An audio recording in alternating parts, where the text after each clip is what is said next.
and that is the breaking of the fast. And this should be done immediately after the setting of the sun. As soon as you hear the azan, you should go and do it. The Prophet ﷺ had said, people will remain happy and prosperous as long as they hasten to break the fast. You should do it immediately. And again, it is preferable that when you break the fast, you take, some dates or some fruits and water. You break the fast, then you go and pray, then you come back and eat. There was an article in the paper, last week, in which one doctor was discussing fasting, and how he pointed out that there were, mistaken ideas. People say that if they have ulcers or different conditions, they're not allowed to fast. It will be harmful to fast. And he was pointing out, no, it is not harmful, as long as the person follows the basic principles. If when he finished eating he stuffed himself, then if he has any stomach problems and that, this will increase his stomach problems. But if he takes the light meal, when breaking the fast, he takes the 3 dates or whatever, and he's pointed out that dates, and of course when he talked about dates, he meant like anything similar to dates. There could be prunes, or it could be raisins, something similar. Once you take these things, they're especially good for breaking the fast because of the fact that they give the system, natural sugars, which are easy for the system to break down, to utilize, and gives and prepares the body for the meal afterwards. Right? He had quite an elaborate explanation about why it is good to break the fast with just lightly, and also with some natural fruits which are sweet. Of course, there's the dua which you all should learn. The Prophet ﷺ, when he broke fast, he said, Allahumma laka sumtu wa ala rizqika aftartu. Of course, for those of you who haven't learned Fatiha yet, it's better to learn Fatiha first, right? But those of you who have gone past learning the Fatiha and you're learning different things, it's good to learn this dua, in the notes which will be sent to you, distributed. You should learn this dua to make this dua on the breaking of the fast. It means, O Allah, for you I have fasted, and with your provision I have broken it. See, all these different du'as that we're taking, whether it is before going in the bathroom, or going into the masjid, or coming out to the bathroom, or putting on your clothes, or putting on your shoes, or whatever different du'as Prophet Muhammad ﷺ used to make, all of them, we can see in them a remembrance of Allah. The whole idea is to help us to remember Allah. It's not to make us, make our lives so mechanical and so rigid, that we can't think for ourselves, which is what some ignorant people, in looking at the different practices of Islam, they tend to look at it in this fashion. They think, Muslims don't, you have to do this, have to do that, must say this, must say that. It's like a robot, all these rituals. But no, the purpose behind it, you can see. That's why it's important for you to know what you're saying.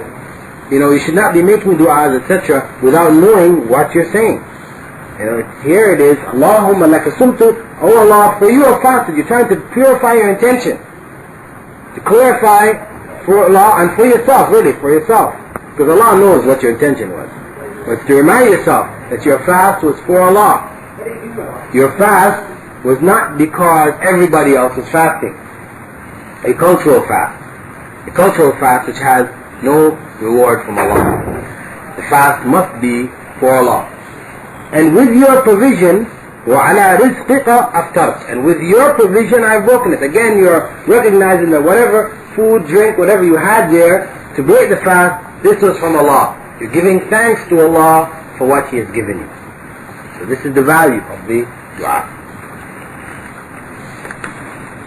In Ramadan, we have extra prayers after Isha known as Taraweeh. You hear these prayers. Taraweeh. People say Taraweeh, but it's actually Taraweeh. With alif there, Taraweeh. These are, according to the Sunnah of the Prophet Muhammad ﷺ, 11 units of prayer after Isha. Some places they may make 20, right? Commonly in a number of places, but this has no basis in the Sunnah of the Prophet Muhammad ﷺ. His practice was 11. This is in Sahih Bukhari, Sahih Muslim.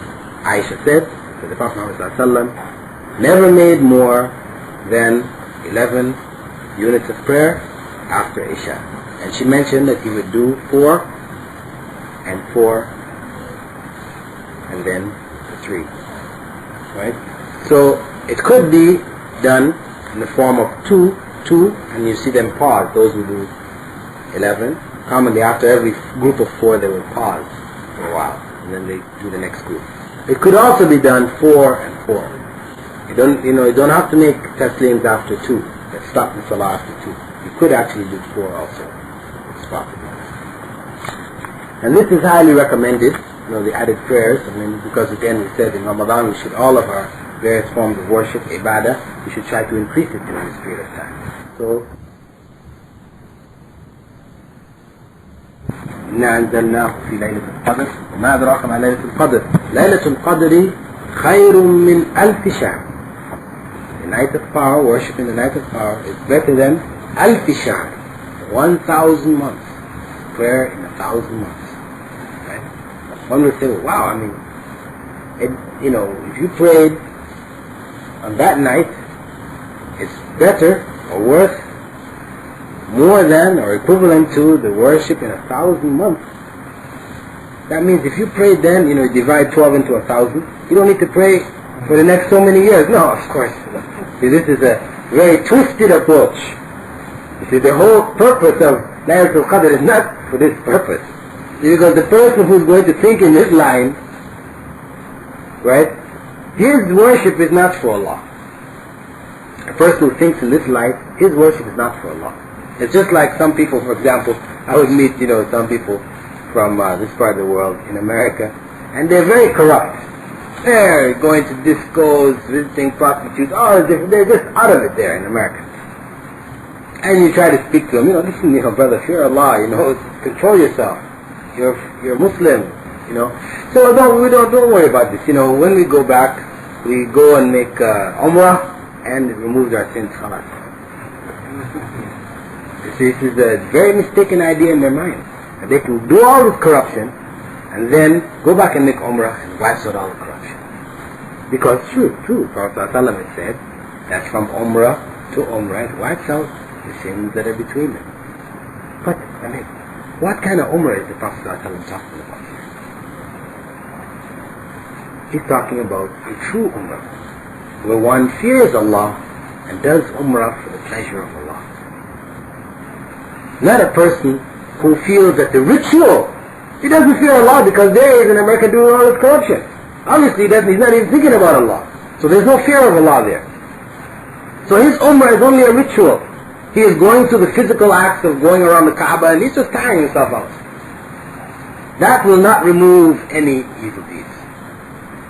So it's a distortion in his mind. And also, there is a sense of stupidity